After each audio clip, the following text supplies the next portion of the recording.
Allora, siamo qua col professore Mirto, il dottore Sciannò, l'avvocato Guarnera e il nostro amico Totò di Missimberi. Parliamo di questo disastro di Messina e anche dell'altro disastro che è sempre tutti i giorni sui giornali del Tribunale di Messina. La parola ce l'ho io. La parola al dottore. Io dico che senza dubbio è un sintomo del malessere della nostra società, ma a Messina si ha un paradigma, diciamo, di quella che è la società siciliana, perché i partiti politici rappresentano interessi estranei alla Sicilia. E quando dico estranei alla Sicilia intendo sia estranei nel senso che poi finiscono col fare gli interessi del nord Italia, ma anche estranei perché non rispondono alle esigenze più elementari del popolo siciliano.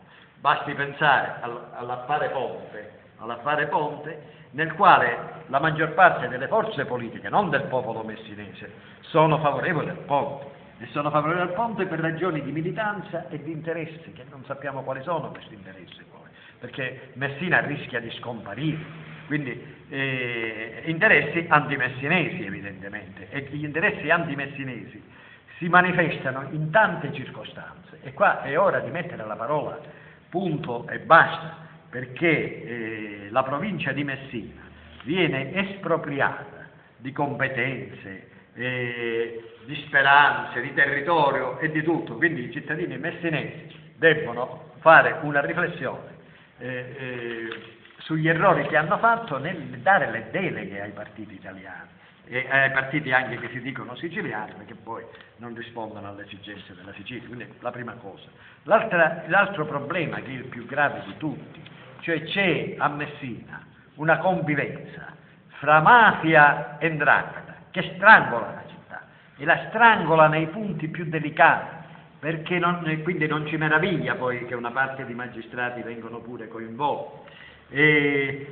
Strangola l'università, abbiamo visto quello che è successo all'Università di Messina, insomma, ed è quello che noi vediamo. Purtroppo dobbiamo ragionare in queste maniere. Al Policlinico, all'università, al comune, all'ospedale, tutte le istituzioni non c'è, messinesi sono coinvolte. Ripeto, così come avviene in altre parti della Sicilia, ma Messina riteniamo che sia più esposta a questi fenomeni negativi. Messina che è rimasta 5 anni senza sindaco, appunto, per problemi di tribunale. Ci sono tanti di quei fatti a Messina che ci inducono. Intanto, diciamo, io mi permetto di dire questo, che sarei per i commissariamenti, con i commissariamenti e con gli obiettivi dei commissariamenti, cioè bisogna dire che cosa debbano fare questi commissari nei tempi stabiliti per dare una svolta, ma soprattutto ci vuole un grande risveglio della coscienza cittadina. Non si può continuare ad agire col voto di scambio, che è già un fatto bruttissimo, anche se ho rispetto io delle necessità che inducono gli elettori a vendere il proprio voto, la propria anima, la propria dignità e la propria intelligenza. Però in alto significa questo lottizzazione, significa legittimare le lottizzazioni, significa legittimare il sistema clientelare scientifico che non dà il tempo proprio, anche se ci fosse qualcuno in buona fede, ci sarà, però non dà il tempo, la lottizzazione scientifica non dà il tempo, il clientelismo scientifico non dà il tempo di pensare ai problemi generali della città, per cui questa città che dovrebbe risorgere, che dovrebbe rinascere, che dovrebbe avere diciamo un ruolo nel Mediterraneo, perché per noi Messina rimane la regina del Mediterraneo, la regina dei due mari, diciamo, come si vuol dire. Addirittura si parla di farla scomparire, di accorpare la città di Messina alla Calabria, una cosa oscena. È inutile che si dice poi sì, nasce la città dello Stretto, nasce la città mediterranea. La signora Stefania Craxi ha confessato, che aveva pure scelto il nome, aveva sentito scegliere il nome della futura città dello Stretto, che si sarebbe dovuta chiamare Mediterranea, ma diciamo, io vorrei dire a tutti di non comprare la carta nel sacco.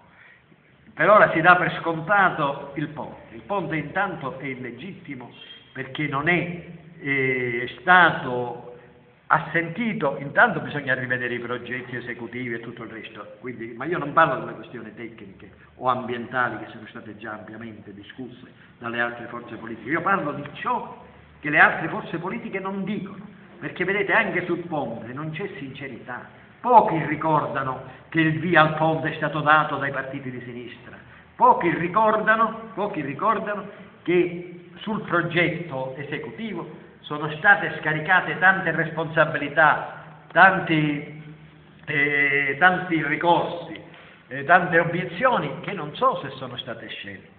Ecco, queste che sono state, come si dice, approfondite, queste questioni, esaminate, risolte, eccetera. Quindi, ma quello che sappiamo certamente è che nessun referendum è stato fatto. Ora, siccome qua non è una delle grandi opere per le quali non c'è bisogno del referendum, questo è un unicum.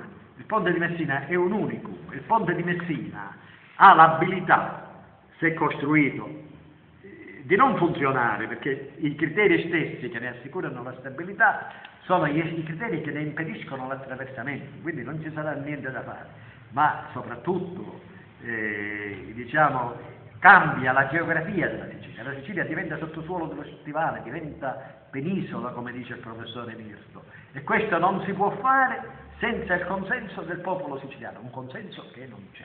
Quindi il referendum è necessario per questo, e noi questa situazione la poniamo all'attenzione di tutta la comunità europea e vorremmo anche che gli altri popoli d'Europa fossero invitati a dare un parere consultivo sul ponte sullo stretto, perché ripeto, l'area dello stretto, la integrità dell'area dello stretto è un patrimonio culturale che appartiene a tutta l'umanità e sul quale posano le radici della civiltà europea stessa.